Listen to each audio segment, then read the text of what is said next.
Right, it's starting. Yay, we're starting. Hey there, everybody. Welcome to Astronomy Daily Live. It is 2:01 UTC, and it's time again to get together and chit-chat a little bit about all things astronomy and space and science and, all kinds of other tangents and whatnot. So yeah, I hope everybody's doing well out there in the universe and the world. Let's see. I want to pull up my. I want to get this just right. Okay, I want to pull up my chat here, just for fun. See how that's going. Yeah, solstice is only in a few more days now. So enjoy. Enjoy these long days and short nights while you can, because the solstice, it's over. So yeah. All right, so come on in, everybody. I see that Bobby just popped onto the panel. Hey there, Bobby. What's going on? Nothing much. It's been a long freaking weekend. I had a Christmas party on Saturday, and then it was not supposed to happen, but I just threw it anyway. I had WWE pay-per-view viewing party as well. That sounds like way too much fun. Do you think you can handle all that? Well, it's kind of like a bit messed up. What? Did you survive all of that? Yeah, I survived the weekend. All right. Cool. Yeah, that sounds like a lot of fun. I am most happy when I see almost everybody I see just having loads and loads and loads of fun, whatever it is. Whatever it is. So yeah, I think that's absolutely great. Absolutely great. Cool. Well, thanks for coming into the panel once again. And also on the panel is Tom. Hey, Tom, what is going on? Hey, everybody. Hope you're all okay. Not too much going on, but tomorrow, big day for launches. Yeah, why don't we jump right in and talk about that. Now, do you want me to share my screen? Do you want to show anything? Don't really have anything to show. It's just an insane amount of launches tomorrow, eh? Yeah. The website I've been looking at for this is called Spaceflight Now, and I'm looking at it right now, and they've only got 3 listed here, but there's a 4th one that came in too that's not even on their list. But we can go through all 4 of these with just a little bit, maybe on each. Yeah, cool. How does Spaceflight Now compare to like Launch Library? I'm sort of aware of that one. I haven't looked at that one too much. I'll have to check it out. Launch Library, it's called? Yeah, it's being.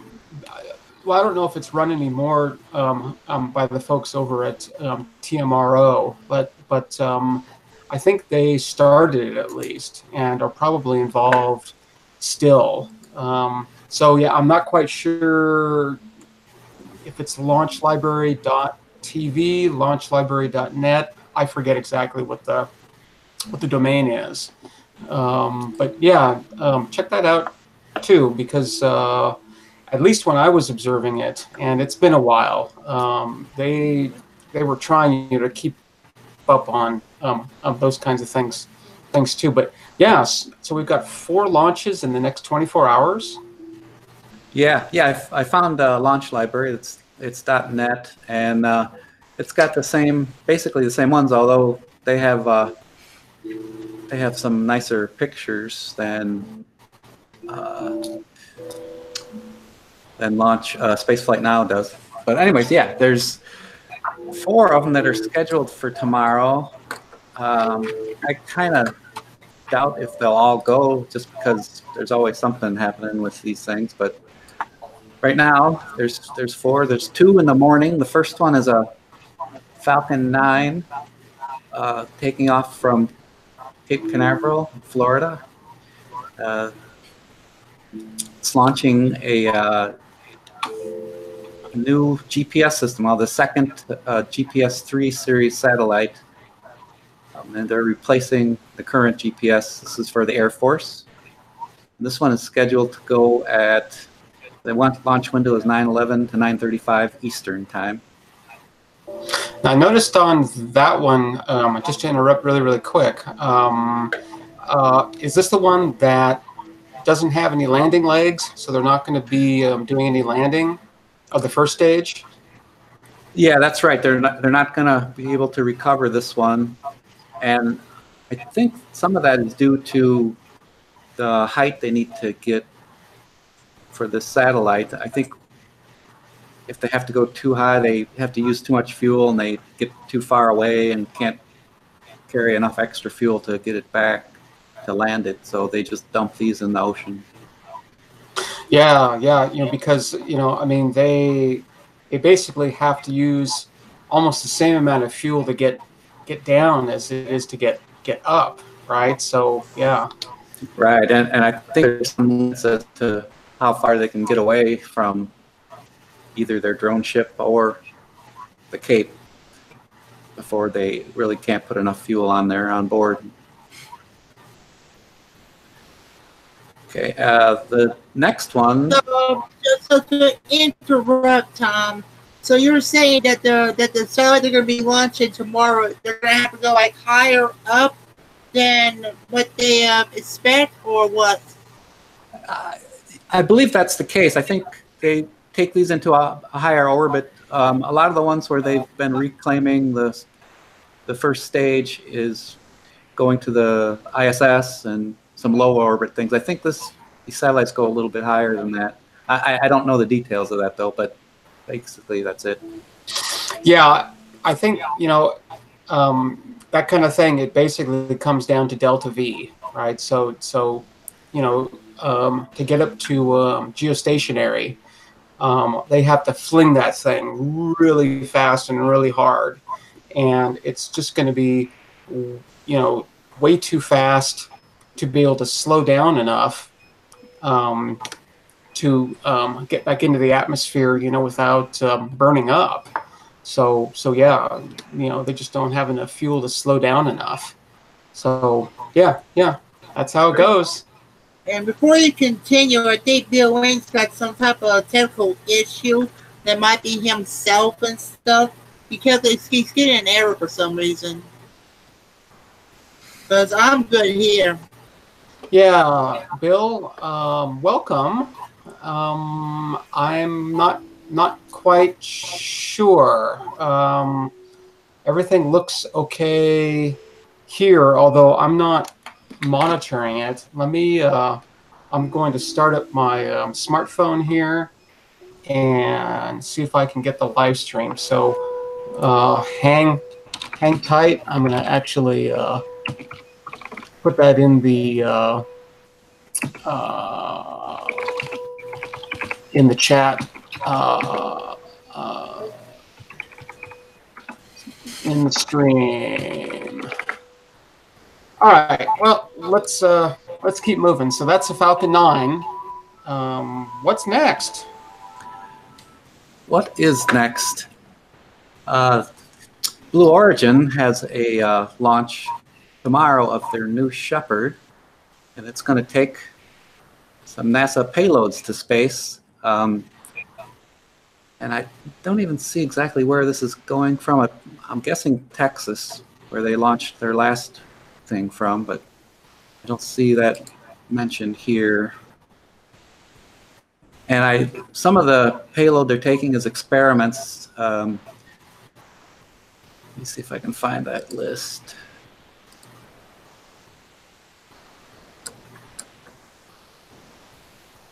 They're doing some experiments to measure fuel levels in microgravity by using sound waves.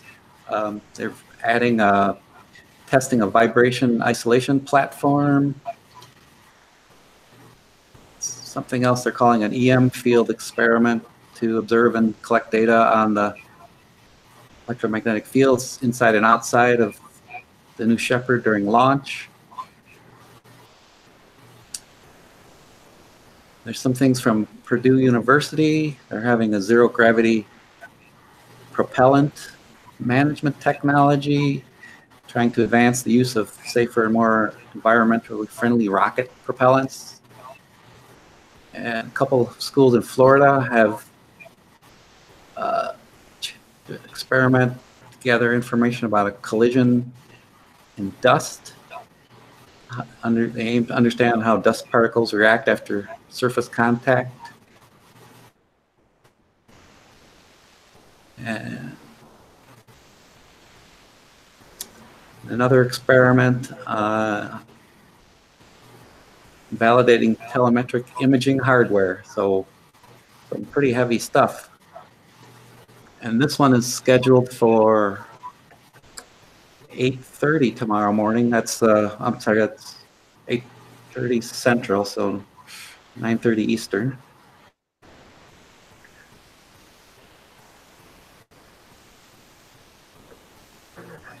Cool. Yeah, that sounds like some interesting stuff. It's always nice to do experiments up there. So yeah, cool.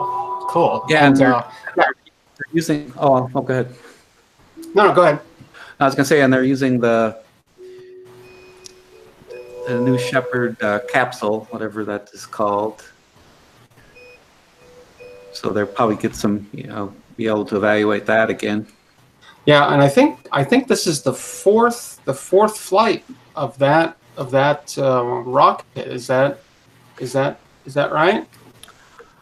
I think so. I don't know. I know it. I know they've had a couple. Yeah. But they're not going to orbit, right? It's just a suborbital thing. It's just going to fling it up there and it's going to come back down. Right. Don't believe this is going into orbit. Yeah. So I don't think they're there. They're there yet. It's sort of following their naming convention, right? Shepard, right? Up and down. Glenn, right? The new Glenn, all the way around. And then there's going to be Armstrong. Now, what's Armstrong going to do? I don't know. They'll think of something. To the moon, man. Maybe, just maybe. You think? We'll see. Yeah, we'll see. Yeah, for sure. All right, what's next? And the third flight is a Soyuz. Actually, it's an Ariane Space Soyuz rocket, and that's launching from the Guyana Space Center. And it's carrying some kind of reconnaissance satellite for the French Defense Agency. So there's not a lot of details about it, but it's a high-resolution optical imaging satellite. The French military is replacing some of their old satellites. And that one is scheduled for 11:37 a.m. Eastern Time. Cool, and that's going from French Guiana, you said? French Guiana, yeah. And that's the frigate upper stage. Okay. Rocket. Okay, cool. And the fourth one is a United Launch Alliance Delta IV Heavy, and this one is also a government kind of thing. It's carrying some classified spy satellite cargo for the United States Reconnaissance Office. This is scheduled for 8:57 p.m. Eastern Time, and this is going out of Vandenberg Air Force Base in California. 8:57 Eastern? 8:57 p.m. Eastern. Yep. 57 p.m. Eastern. Okay. Yeah, because those Vandenberg launches, I'm sort of interested in because I'm pretty far away from Vandenberg, but if they're done right, there's always a possibility that that I can see them. So if it's 8:58 Eastern, that's 2 hours ahead of me. So that's 6:58. Okay, so that's almost when the live stream starts. So I'm gonna have to miss that one. All right. Yeah, and Can't catch them all. right. And you may want to check later on tomorrow and see if their time has changed, because these things do get moved around. And this doesn't even have a launch window. So yeah, that 8:57 p.m. very well could change. Yeah. Wow. So you know, this is a question I posed. I don't know, quite a while ago. It's like when are these launches going to be getting to the point where it's like, yeah, okay, so it's another launch. You know, I don't think that's happened yet, but you know, having four in 24 hours, that's almost getting there. So that's pretty amazing. Yeah. Look who just showed up. It's Tim Robinson. What's up, Tim? Tim Robinson in the house. Hey, what's going on? Hey, Eureka, I missed you there. Nice to see ya. Nice to see Eureka, ya. welcome. Yeah, cool. Yeah, so you know. Yeah, I don't know why it's not working for Bill for some reason. Yeah, he hasn't reported back, so maybe it is. I don't know. The first thing I would do is I would reset the router and the modem and stuff, and try to go from there. Yeah. I'll bet you he's probably working on that now, because he hasn't responded back yet. So yeah, you know, hopefully he'll come back here. Wow. Yeah, now, I'm not sure if you checked the Discord lately, but on the links to Awesome, there is that broadcast engineer for WRMI, Whiskey Romeo Maria India, and like some chick just did some like an interview with him, find out how WRMI is still the best shortwave station that you can ever have. Nice. Yeah, I did see that, and I'm definitely going to have to check that out for sure. Absolutely. So, Bobby, what do you think about this? When are rocket launches going to get sort of routine? Like you know, it's like, oh, I don't, you know, okay, it's another launch. Who cares, right? You know, because right now, I love rocket launches as much as I used to love shuttle launches. Yeah, but you know, I mean, at some point, right? They, you know, if things go the way that they're going, right, they're going to almost be like, you know, planes taking off, right? And how excited are we about, you know, airplanes taking off at the airport? I mean, it's pretty cool to watch, right? But I think just a heck of a lot of airplanes taking off and landing. Yeah. Because he's in Montreal. Right? Yeah. I actually am by a non-commercial private airport. About probably maybe 5 miles from here. So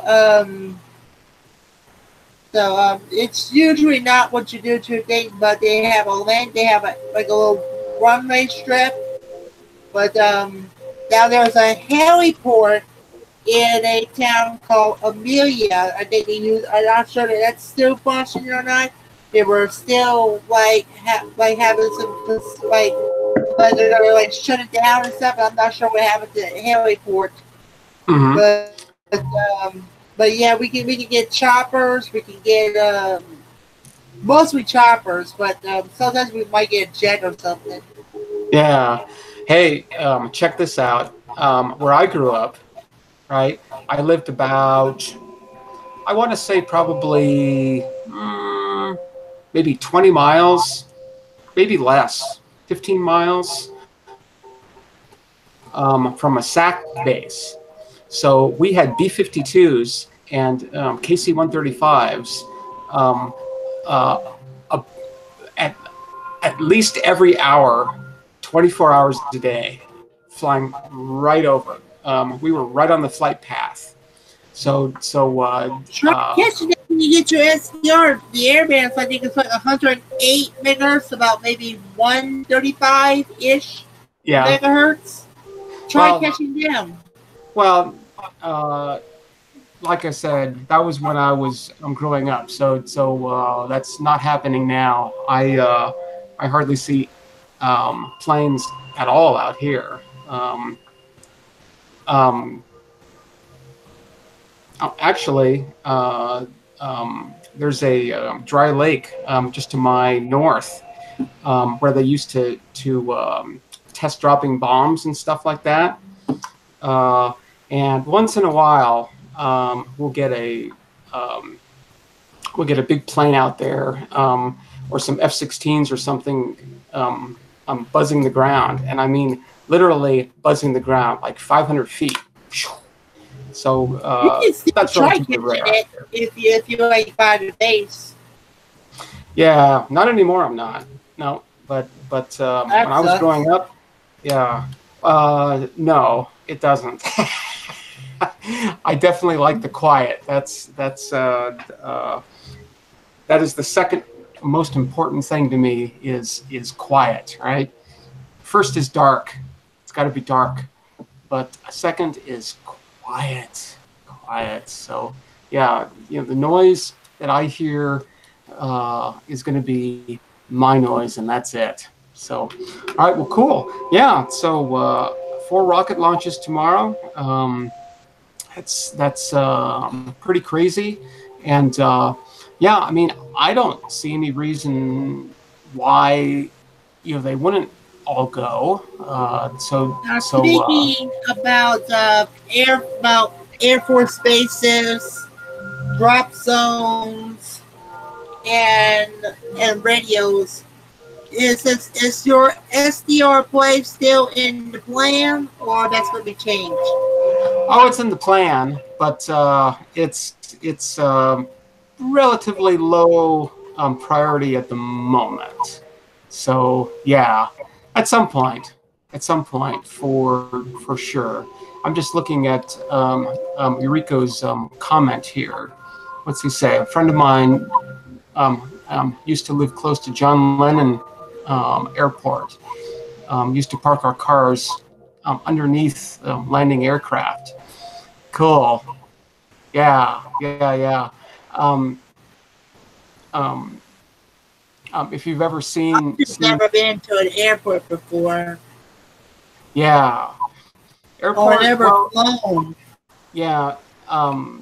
Well, airports have changed, right? There's a lot more security and everything, so there's no real chance to get up close. I really like that scene in. How far are you from the closest airport?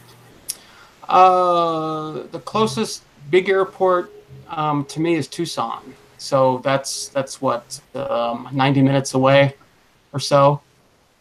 Yeah. But there's a lot of. My closest is probably about between an hour to about an hour and a half. And I think I listened to the ATC live stream from BLR, which is in Baton Rouge, and I think that was all for a really long, but yeah. Cool. Yeah,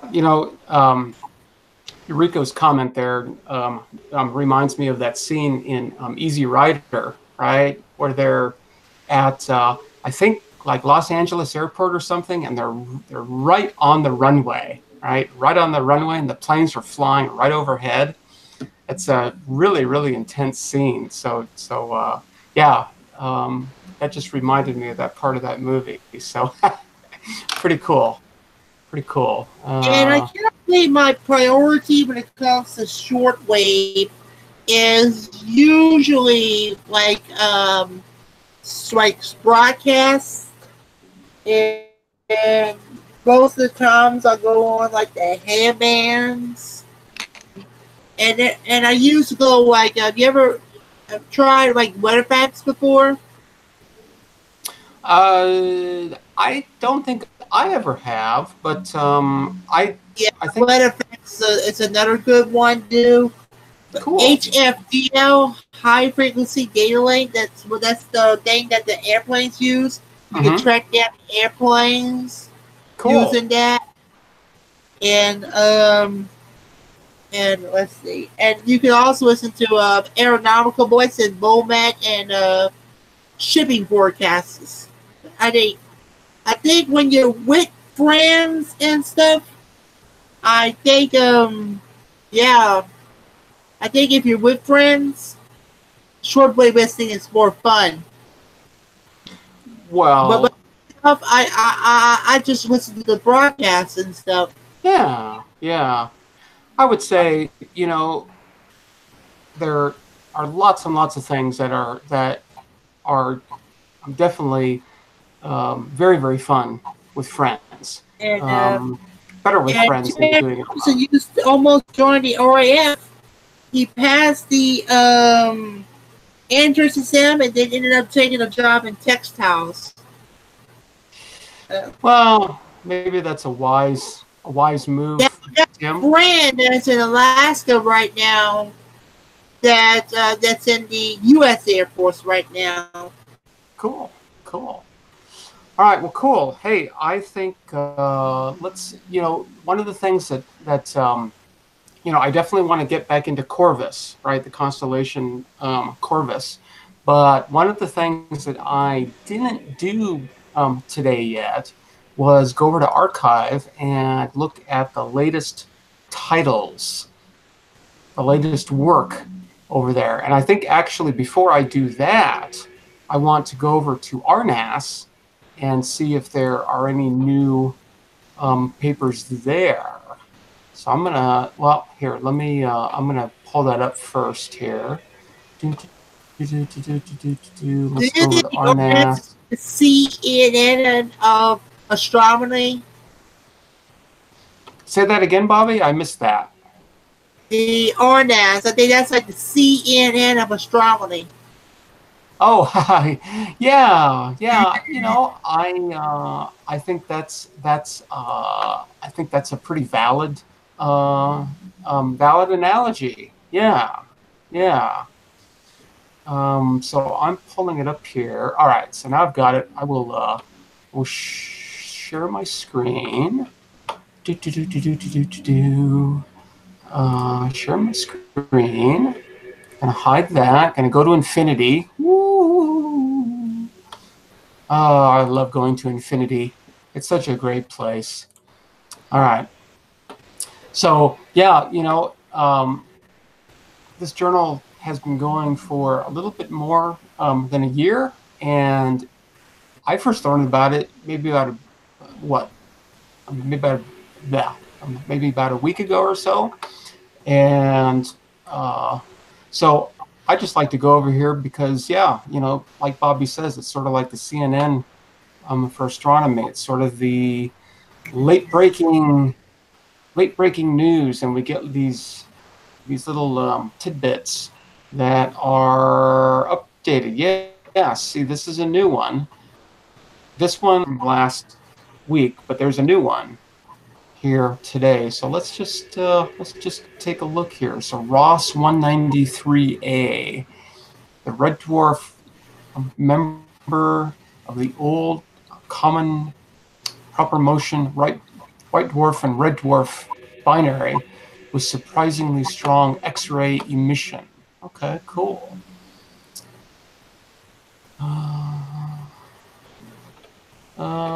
Common proper motion white dwarf red dwarf pair. Okay, cool. Wow, really faint though. Look at the white dwarf, magnitude 16.68. So yeah, unless you've got a pretty serious scope, you're not going to be seeing much there. And actually, a B minus V color index of a positive, that means that it's actually pretty red, right? And these kinds of things are so confusing, right? Because the magnitude scale is opposite, right? So if B minus V is a positive number, that means that B is brighter than V. Well, no. B's value is larger than V's value, which means that the V magnitude is brighter than the B magnitude. V is in violet, B is in boy. So the V as in violet magnitude is actually brighter than the B as in boy magnitude. So yeah, it's you know, having the magnitude scale reversed is really confusing. I think it's more confusing than time zones, right? so yeah, you know, to have a white dwarf be that red, in quotes, you know, have a V magnitude brighter than the B magnitude, is kind of unusual.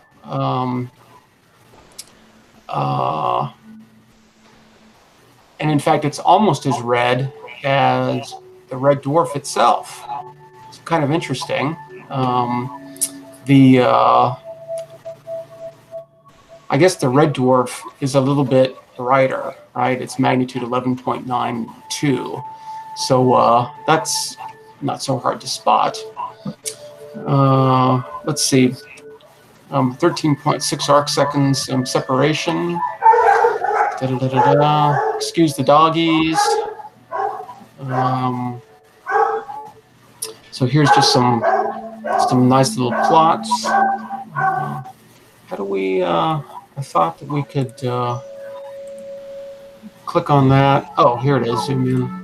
Here we go. I can actually zoom in here and see a little bit more. So here's a little light curve.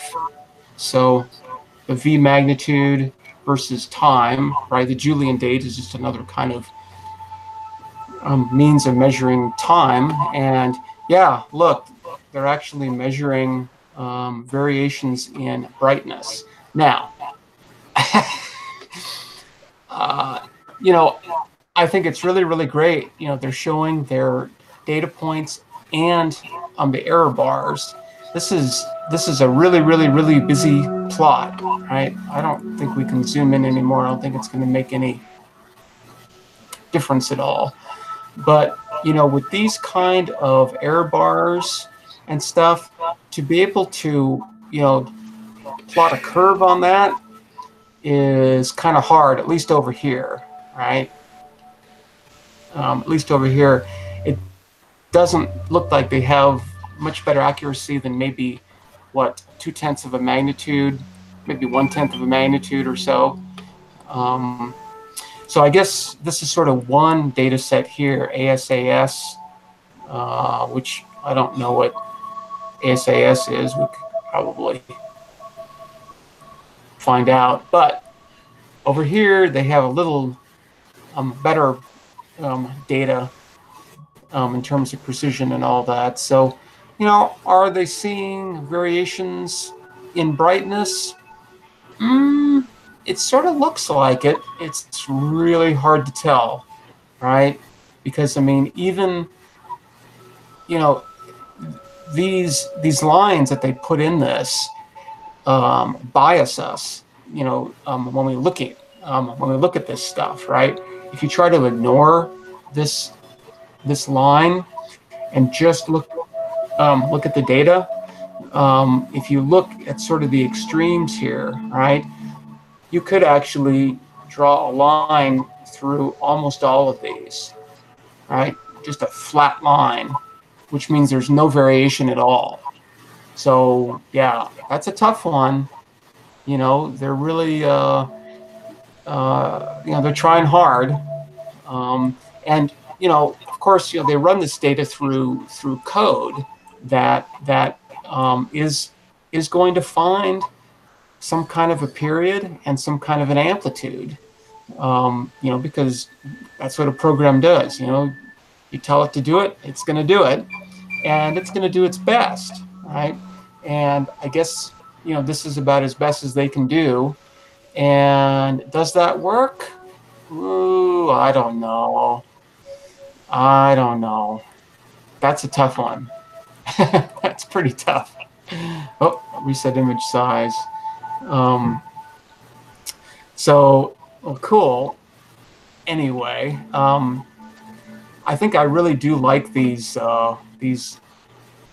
short little things. They're supposed to be 1,000 words or less.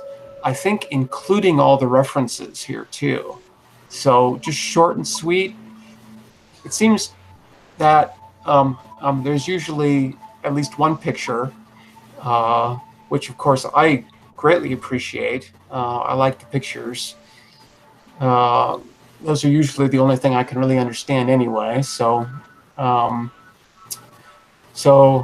okay. So, yeah, I'd like to welcome our newcomer, Brent Cow. Who do we got over there? Appreciating okay, check the chat. Oh, yeah. Hey there, Rent-A-Cow. Nice to see you in the chat. Yeah, Rent-A-Cow, we're pretty casual here, so don't take anything that I say as like an explanation or anything else. I'm just sort of thinking out loud based on past experience, maybe a little bit of knowledge of the subject, but no, I'm basically just sort of thinking out loud here and having a lot of fun, right? So the RCT, I guess, is a robotically controlled telescope. That's kind of cool. Located on Kitt Peak. Oh, I'm going to have to find out about that. That's kind of neat.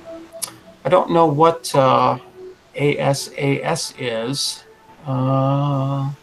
Let's see if we can quickly look. I mean, it's not as if we're in a lot of hurry here or anything, but I do like to move this thing along a little bit. I'm not seeing any reference to ASAS anywhere,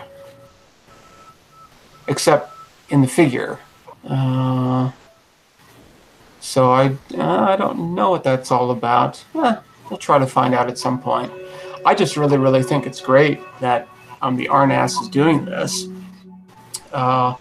because it's scientists love to tell everybody about what they're doing and what they're finding out, and I think that this is a great way to do it. And so what they do, right, is somebody can submit a paper like this. I mean, it's sort of like a paper, and supposedly within 72 hours, it's published. Now, I don't think that that's actually happening at this point. Somewhere in here, I noticed, maybe it's here, article information. Yeah. Okay, look here.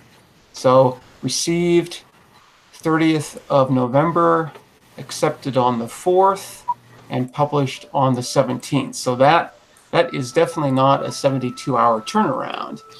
But that's not bad. It's a couple weeks, few weeks. And so, yeah, they'll compile these sort of as they come in. And I think each month they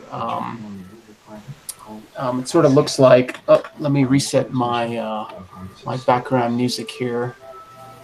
There we go. Okay.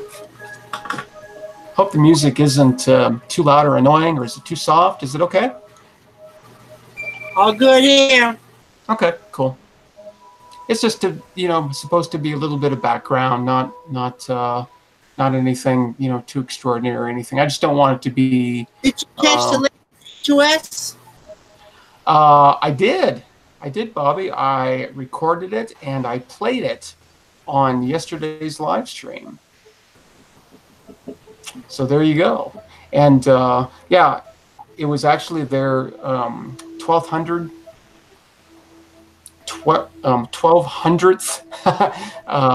show. So that's kind of a monumental task. Okay, well, anyway, there's RNAS. Let's go over to Archive. And I like to do this every single day. Archive, they come out with new astronomical papers every weekday, usually around like 1 hour UTC or so. So as you can see, this is for Tuesday, the 18th of December, 2018.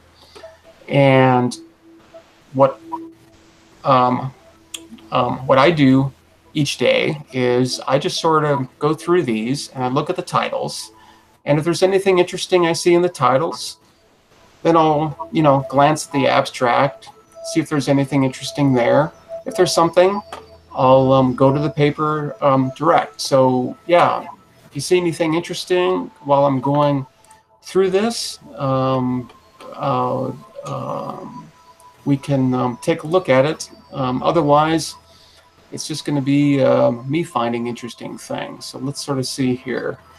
This is just the bleeding edge of astronomy. This is the latest papers that have been accepted for publication. They usually haven't been published yet, but these are called preprints. So as soon as the paper is accepted in a journal, like the Astronomical Journal or the Astrophysical Journal, or the monthly notices of the Royal Astronomical Society, or the publications of the Astronomical Society of the Pacific, Nature. I'm not exactly sure how many they actually cover. Archive.org, and that's ARXIV. That X is supposed to be a Greek letter chi, so it's an archive.org.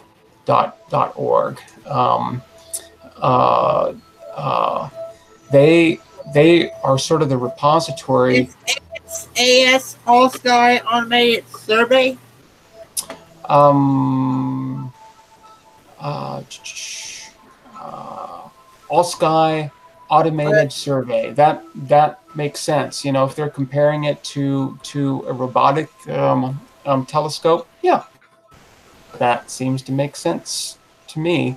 Yes, Eureka, I will. Let me. I can actually do that on this as well. We can sort of zoom in here a little bit. Oh, that's maybe a little bit too much. What's that going to do if I do it one more time? There we go. How about that? It helps me too. Now I feel as though I'm. Read that, you got yourself a problem. Don't they say the bigger the better? It's the way that the stream is designed when we got more than. But if you got me and Tom, is you got that shows me and Tom on the bottom right, and that pretty much would plague Eureka for some reason. I don't know. Yeah, I don't know. All right, I'm going to keep going here. Let's see the interstellar medium properties and gas kinetics. Yeah, okay. That's tidal deformity. Okay. They're finding, I guess, new kind of data in this gravitational wave detectors. So that's kind of interesting. So here's a molecular cloud catalog of M33. That's pretty amazing. Multitude of iron lines. a multitude. Yeah. Spatial I may agree with relation what people says. Hangouts crops or scales down the screen share. Yeah, And yeah. Robinson confirms that ASCS is also an automated survey. Cool, cool. That makes sense, right? They're comparing two robotic telescopes. Cool, nice. Let's see. H1 absorption, selection, signature of the first galaxies in JWST deep field observations. Of course, this is all theoretical, right? Because the James Webb Space Telescope is still on the ground. Ammonia spectral map. So they're seeing ammonia in these clouds. It's kind of cool. Strength of the magnetic field. Thermal balance comparison of gas. Okay. Outbursting protostar. That's pretty interesting.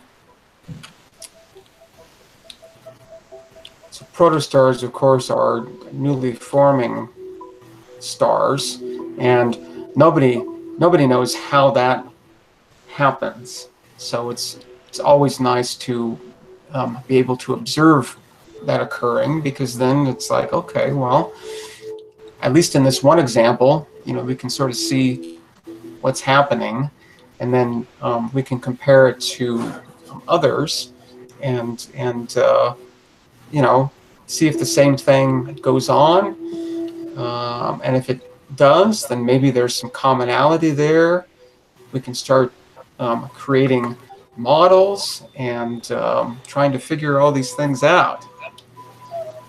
Galactic angular momentum. Synergy between astroseismology and exoplanet science. So astroseismology is exactly what that name says. They're actually looking at seismic kinds. You might want to fix the MyWeather command for Tim Robinson. He tried doing weather for West Yorkshire and it got one for West. Well, that's just a bad nightbot. That's all. Yeah, I'll have to dock Nightbot's pay, because he's just obviously not incredibly competent. I think the UK postal codes is working. Try that, Tim. I think it does, Tim. Yeah, try the UK postal code. See if that works. Although it might get something in Canada, I don't know. I don't know how those postal codes work. Letters in it, which that's almost as bad as driving on the left side of the road. I don't know how you guys do it over there. Let's see. TRAPPIST-1. Not seeing anything incredibly interesting here. What's that, Bobby? Looks like he's got it working. Yay! The dissolution of clusters. So, well, that's the idea. The clusters, that stars, they form in these clouds of gas and dust, and so they all sort of form together and form a cluster of stars that, at least according to the theory, they eventually sort of spread out. Right, so I guess this is what they're talking about there. Okay, kind of interesting.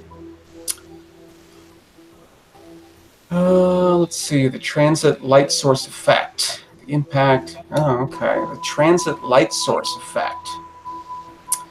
What a transit light source effect is. The dense galactic environments of the Milky Way. Why chromatic imaging matters. That could be kind of interesting.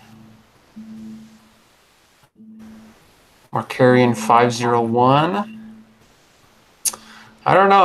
I'm not getting too excited about these titles today. But we're only up to number 24. There's usually at least 30 or 40 every single day. It's absolutely mind blowing how much work is being done. Right? Incredible. Walking through an exploded star, rendering a supernova remnant Cassiopeia A in virtual reality. Oh, okay. Well, I think I'm definitely hooked there. Should we let's dive into this a little bit more here. This looks a little interesting. Of course, it's probably all based on models, but yeah, there's nothing necessarily wrong with that. I might have to zoom out a little bit here, Eureka. Oh, no, it's, I'm going to have to zoom in a little bit. So I guess that's a new window. So it starts at, okay, so let's see. Cassiopeia A supernova remnant have been rendered into a three-dimensional VR and AR program. Huh. First of its kind. I like that. So it's a data-driven experience. Hey, I really like that. Although, you know, models are nice too and extremely useful. So, you know, I'm not dissing models in any way. They're extremely useful tools. Yeah. But this one is actually driven by the data, so that's kind of cool. Is a unique 3D model of the 340-year-old remains of the stellar explosion. So they combined Chandra data with Spitzer. I think Spitzer is infrared, if I remember right. And ground-based. All right. Well, this is extremely compelling. So, but of course, what I want to see is I want to see some pictures, and if there's like a website, maybe we can go over there. It's probably going to kill my machine if I do it, though. Yeah, But, I was hey. also kind of sad that the El Cheapo headsets were pretty darn cool. But if you want to do some virtual reality, you gotta have like a higher quality phone, like an iPhone or a Samsung Galaxy or something like that. The El Yeah. Cheapos, they don't turn out the way to go. Yeah, absolutely. All the functions and the features. Absolutely. Well, you know, Bobby, some people say that what we're living in right now is some kind of virtual reality. What do you think about that? I don't know. Let's see. Okay, so from 2D to VR. Yes, we're all holograms, Cosmic. Oh, okay. Well, you know, it's nice to, you know who you are. So it's extremely comforting. So there actually is Cassiopeia A. Beautiful source. I think behind, and actually, Bobby, you might be interested in this. I think except for the sun and maybe the moon and maybe Jupiter, Cassiopeia A is the brightest radio source that we can see or hear, I guess. Although it's radio light. But yeah, this was a star that exploded about 340 years ago or so. I believe it was observed. I think so. Is that? Yeah, I guess that's right. All right, let's keep going here. So, okay, well here we go. So here's sort of a 3D rendering. I'm going to zoom out a little bit just so we can see the whole thing with the thing. Okay, so they're combining Chandra, Spitzer, ground-based, three-dimensional fly-through. Of course, you know, this is a still image, which they point out here. Okay, cool. So they took a medical program and changed it around so they could put in all the astronomical data instead. Okay, so let's see. The green parts are the X-rays. I guess the yellows are too. The optical and the infrared is all the red in here. So, I'm not quite sure what these are.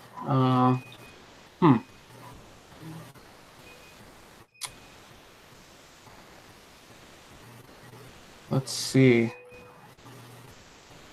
Kind of neat. Augmented reality. Yeah, you know, back in, that reminds me, back in 1998, was it 1998 or 1999? I forget. I went to a conference at actually University of Champaign-Urbana, University of Illinois. Went to their supercomputer center, and they had a VR system almost exactly like this, where I think we were flying through like some kind of molecule or something. I forget exactly what it was. But yeah, it looked a lot like this. So that was kind of fun. Let's see. What else do we have here? Okay, yeah. So now they're just going through, you know, how they did all of this and all of that. Let's see if there's any other volume and surface rendering. Volume rendering, opacity. Kind of cool, you know. Yeah. Surface rendering. It's pretty cool looking. Let's really zoom in on that. Take a nice close look. It's nice to have this 3D data, which I think, you know, for the most part is probably pretty accurate. They probably talk about this in the paper a little bit too. You know, how they get that depth. But yeah, that's probably not too hard to get these days. I'm still a little bit confused about these spiky things, but pretty cool. You know, it's probably really crude, and you know, you can sort of see, you know, polygons here, right? So, you know, it's crude, but it's pretty cool. And this is always just using medical imaging, right? Well, the imaging system they use in medical stuff. Yeah, they've apparently taken a medical imaging software and sort of modified it to be able to accept this astronomical data. So that's pretty cool. Augmented or narrative additions. That's kind of neat. yeah, interactive text. That's kind of cool. Yeah, see like that. They're, pointing out things and all that. Sort of looks like the. Do you remember the original Tron? The little thing that was called a bit. That said. Yeah, the bit that either does yes or no. Or yeah, or no. Sort of looks like a bit. Cool. Yeah. So they have this text here, and of course it's 3D as well. So yeah, it sort of looks like this is an example of sort of flying through this.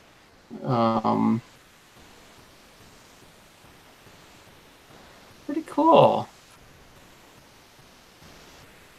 Very nice. You know, I'm going through all this with with modified medical technology is good, but I think everybody wants to have more of a Carl Sagan style. Absolutely. Well, with the shipping imaginary and stuff. Yes. Absolutely. Anyway, they say that they're excited. I'm pretty excited about this. This is cool. This is nice. I like it. All right. Well, let's keep going here. I don't know if we're going to get to Corvus today or not. There, that is sort of one of the great things about astronomy is that there's so much that there's just never enough time to go through it all.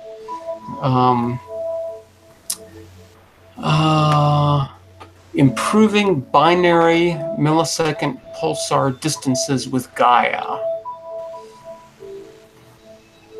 Okay. All right. So yeah, I don't know how any of these work, but I guess it's important to know how far away pulsars are in making sure that you get the timing right. Yeah. Okay.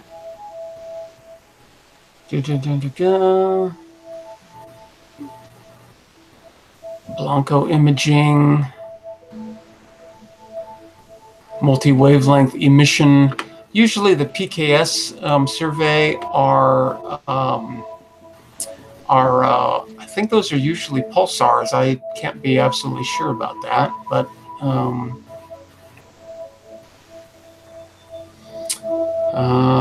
it doesn't. Not seeing anything specific about that here. So here's photometry of some our Lyra variables.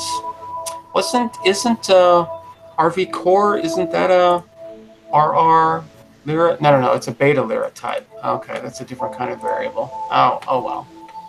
All kinds of variable stars. Lots of authors on that one.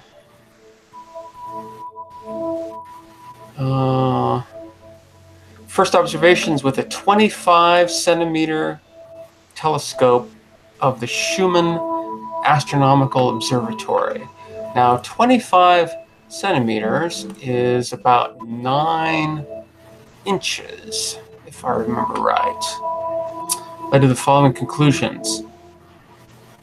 Let's take a look at this. I'm kind of curious about this just from my own personal reasons, because I like to compare it to my system. Let's see. So intranight observations of variable stars with an amplitude larger than 0.1 magnitudes are possible down to 14th magnitude. That's cool. That's actually really close to what I'm seeing with my system. That's kind of neat. Suitable for observations of bright extended objects. Resolution of 0.88 arcseconds per pixel. Wow, that's almost exactly what I've got on mine. Is there a way to tell Nightbot to approve Tim Robinson's link or no? Oh, I don't know. Is there? What's Tim doing? Is he causing trouble? Does Probably. he?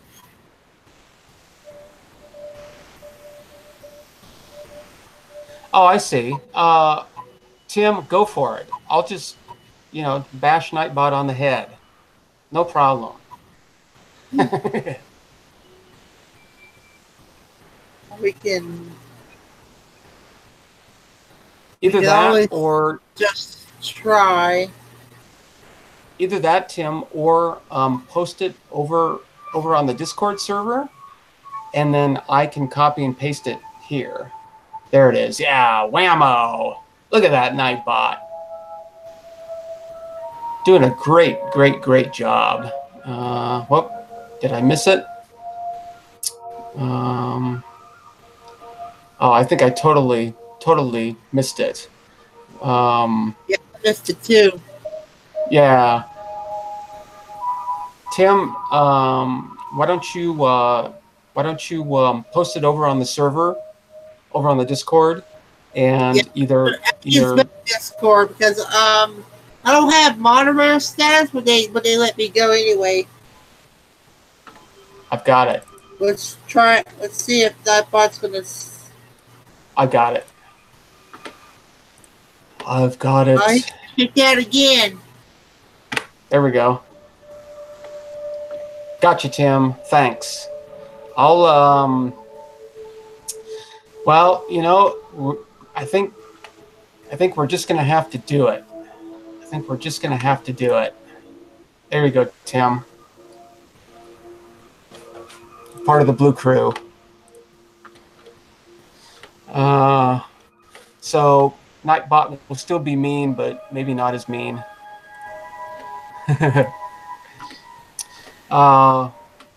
Let's see. Fully remote controlled. That's cool. And okay, so they're not doing sort of normal photometric measurements, but they have transfer functions. So very cool. I like it. I'm gonna have to take a closer look at this. But there's the scope itself. Yeah, nice little scope. Wow, look at that. It looks almost just like my camera. What kind of camera is that, I wonder? Let's find out. It's running off of a generator. That's gotta be one heck of a small scope. It's 25 centimeters. Where do they talk about the camera? They got to talk about the camera here somewhere. Let's go back. I probably missed it. I say they did some good stuff on it. S-Big ST10. So yeah, that's sort of a modern, well, more of a modern day camera. But yeah, it looks the ST10 looks very, very similar to an ST7, and as you can see, it's wow, that except for the mount, that looks exactly like my scope. And of course, they have a USB cable here, which is a step up from my thing. I'm not quite sure what this is. Well, how long is your telescope? Mine is, I think it's, let's see, 8, 12, whoop, 8, what about 8.54, whoop, 8 times 2.54. Mine is 20 centimeters. So this is just, so yeah, I guess this is a 10-inch. Pretty much 25 centimeters is going to do a better job than your 20. Well, in terms of area, right? Area goes as the square of the radius. So it's going to have a little bit more area than mine, but yeah, they're pretty similar. pretty similar. So yeah, here's some pictures. They're using Focus Max, Maxim, DL, which are all, you know, sort of standard. So here is Jupiter and its 4 moons. That's pretty cool. Transit of Mercury, pretty neat. Ring Nebula, not too bad. Moon, Jacobini Zinner. They're doing a good job. Yeah. Oh. Yeah. I like to zoom in on these and look at the shapes of the stars. Make sure that they're all nice and round, and they are. Not too bad. Yeah, nice. Nice. Investigation of stellar variability. Here we go. Cool. Nice. Nice, nice, nice.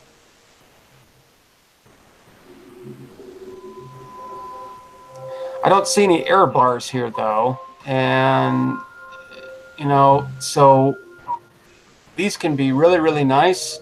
But if, you know, the error bars are plus or minus like half a magnitude, then it's like, well, don't really know what's going on there. Let's see if they got some numbers here.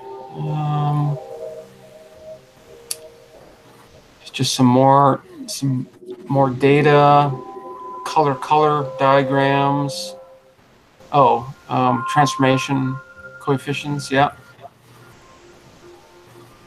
So that's to go from one photometric system to the next. So cool. Nice. What I didn't see, and maybe I should go back up to the top, is where is this thing?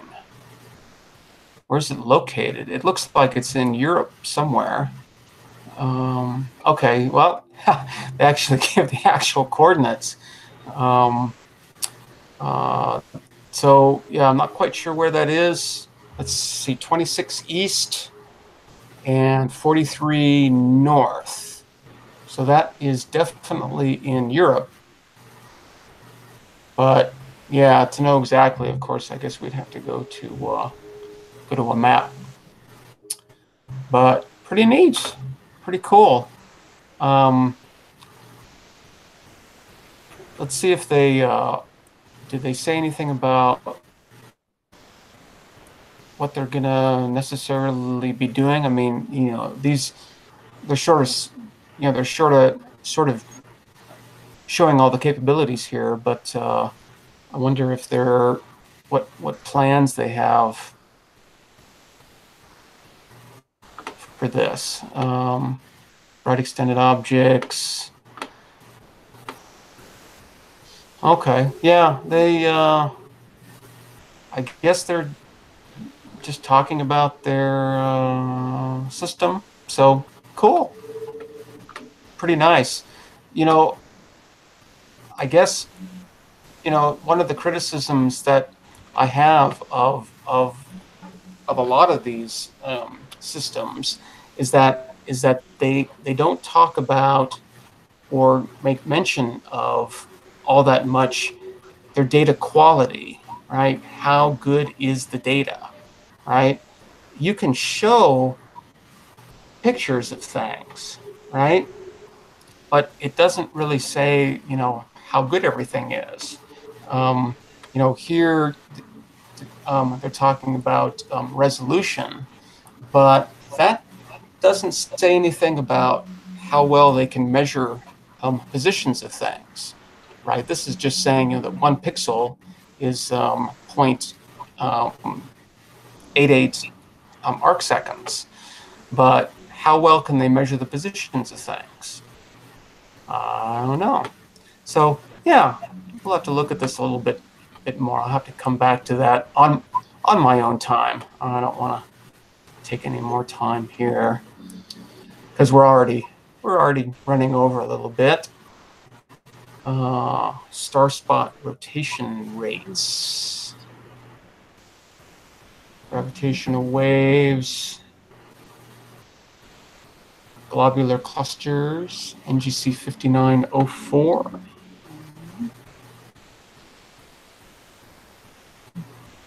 Galactic astronomy and small telescopes. Huh. I might want to look at that one too. Offline.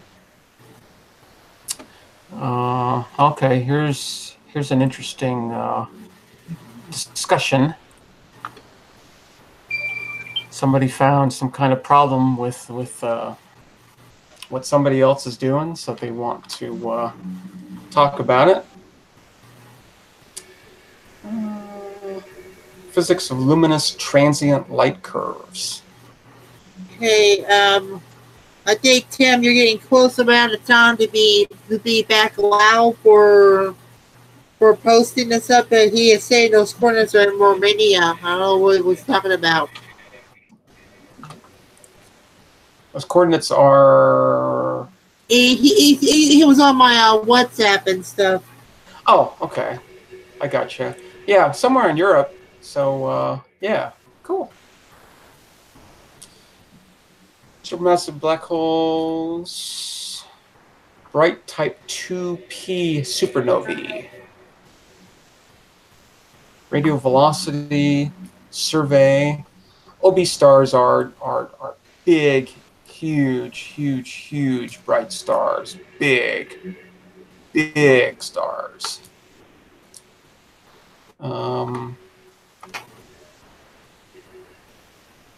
Okay, cool. Yeah. Everybody is all excited about exoplanets and if they have life on them. Forbidden resonance line ratios of oxygen 7. So that's 6 times ionized oxygen. Oxygen has 8 electrons. So if it's 6 times ionized, then it has 2 electrons left. So yeah, that's pretty amazing. Yeah, it's a little bit weird how they name this. You know, it's oxygen 7, which actually means that there are 6 electrons missing. I think that's right. Somebody correct me if I'm wrong on that, but I think that's right. Ultra high energy cosmic rays.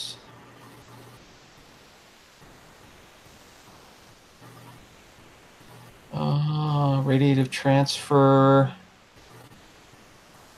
ELT. An FU Ori type outburst.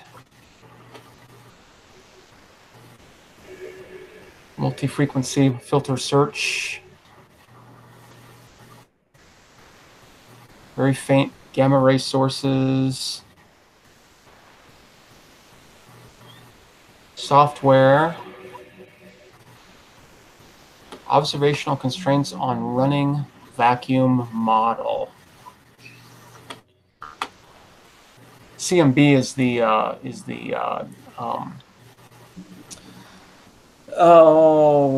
my brain is going mushy today.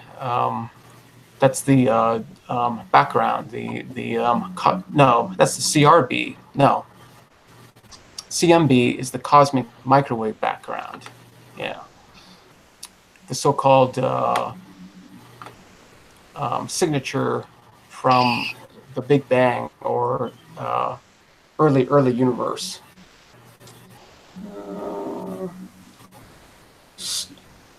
Stellar activity of Barnard star. That's pretty cool. Slow rotation and long-term activity cycle. That's pretty cool. Wow, lots of new articles today. Flares in open clusters with K2, which I guess is Kepler 2. Yeah. So yeah, wow. So they're actually seeing flares in some of the stars of the Pleiades and the Precipice and M67. It's kind of cool. Yeah, I've got to get my hand on this Kepler data. This looks pretty cool. I found TESS. I should be able to find Kepler too. I just got to dig a little bit. For some reason, they don't seem to make it easy to find. Either that, or I'm just being dense, and it's probably a combination of them both. Let's see what else we got here. To see invisible. So that's some theoretical work. Kind of cool. We need the theorists around, to make some guesses, right? Because that is part of the scientific process, right? Is that you make a guess, and then you go out and look and see how close the observation is to the guess, and then you make a correction to the guess, and then make another observation, and on it goes. Espresso.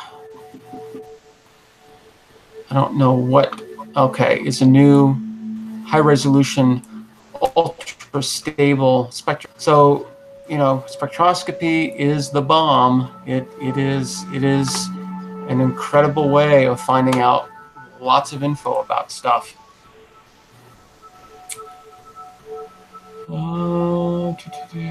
New matter investigation. Wow, there's a lot of new papers today. Far infrared polarimetry. Wow. High resolution spectroscopy. Optical dimming events. Huh? Kind of neat. All right, keep going here. Okay, here's some more theory stuff. Theory, this is the place to go. H1 emission, hydrogen, neutral hydrogen emission. Fast neutrino flavor conversions.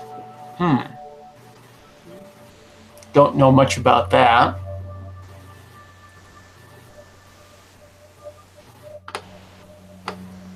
The Tunka radio extension? Never heard of that one. Okay, it's an antenna array. Cool.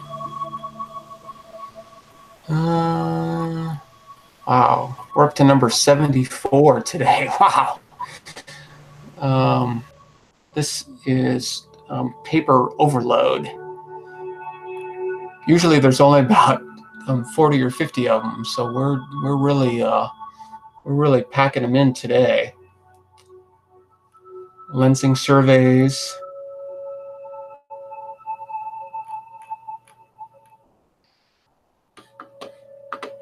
Disentangling the physical parameters of gaseous nebulae and galaxies. Just goes on and on and on here. Gee whiz. Exact solutions. Mavka. Flexible variable star extractor. New software for detecting variable stars. VAR find data. Okay. Late delivery of nitrogen to Earth.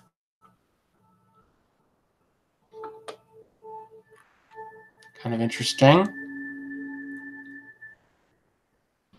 Cool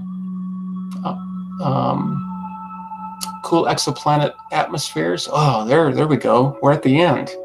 So there's some cross list stuff, and then we get into and I'm gonna unzoom a little bit here now.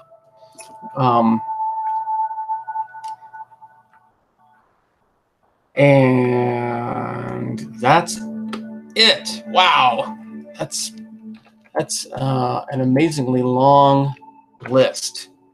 of new papers. So pretty amazing. Yeah, so they go into cross-reference stuff here, and then if they have any kinds of changes that need to be made, changes to papers, anything else, and they list all of those. So wow, holy moly, that was a lot of papers. So yeah, we are well over time. So I'm gonna hang it up for tonight. So cheers to everyone out there. And let's get out of here. So have a great evening. What's that, Bobby? Let's blow this joint. Let's blow this joint. So yeah, take care, everybody. Have a great evening, a great day. Make sure to subscribe. Make some comments if you like. Thumbs up, thumbs down. Spread the word. Spread the word. This is what we do almost every day. Just as a reminder, the live stream for the 22nd, which is coming up, in a few days now, won't be happening. But those kinds of things I hope are going to be relatively rare, but once in a while I'm not able to do a live stream, and it's like, okay, we're easy here. So, all right, everybody, I'm going to get out of here. So take care. Peace, cheers, and all that. And I will see you again in a little less than one spin. In fact, 22 hours and 33 minutes from now, I'll be right back here. All right, take care, everybody. I'll see you later. Bye. Bye.